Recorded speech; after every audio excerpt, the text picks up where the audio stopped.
I was talking about when I first learned how to practice. My first teacher was this it was this like samurai actually. It was like, he was really macho in the way he talked, and he was the president of the sumo club. I mean, he wasn't himself built like that, but the sumo club are the students at the university that do sumo, and he was the advisor. And usually those kinds of people are sort of quasi-militaristic types, get into the martial arts and things like that. So what he would do is, when at the end of each sit, ring the bell to end the sit. Just before he would ring the bell, he'd be sitting there for an hour, right? It was Zen, it was the whole Zen thing. Although he was a Shingon monk by lineage, but he trained in the Zen tradition. And just before he'd hit the bell, he'd deliver like some sort of one-line zinger soundbite, and then like hit the bell, and it was like really dramatic. And it would, and because you're in the really deep state, it's like, it's brainwashing, right? You're being indoctrinated because it really hits you, right? So I remember, but it's good brainwashing. I'm very grateful that I had that. So I remember once, we're all sitting, right, and this, Tetari haitari suru zanmai wa tono zanmai janai. Cool, huh? But what it means is, the samadhi that you go into and come out of is not samadhi. Meaning, so it took me years to really understand.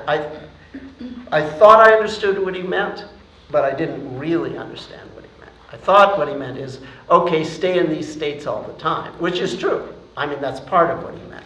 But the deeper understanding is that when you're in a certain state and it's time to start taking care of business, whatever business is, go to the washroom or drive to work or, make breakfast, you're in this something, and now it's time to act. The tendency is to want to, in some way, go back to the normal way of being, and then, okay, I'm gonna function. It's like, okay, well, that was great, but now let's get back to the real world. And the trick is to just not do that. You, whatever function needs to arise, simply happens from that state. You channel whatever doing needs to be done. And if that causes fear or disorientation, you equanimize it and you throw caution to the wind and you just function.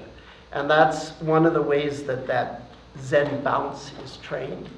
So I would say when that happens, if you have to transition to some action, fine, just, you don't leave, you may come out of samadhi, but you don't need to leave samadhi in order to function. And if you come out, why do you come out? You come out because the inner system reactivates. And if you see where that reactivation comes from, you actually see the self being born from the non-self. Then you're just fine. There's no difficulties whatsoever in integrating. I don't know if that was what you were asking about, but okay, I think we're good for now.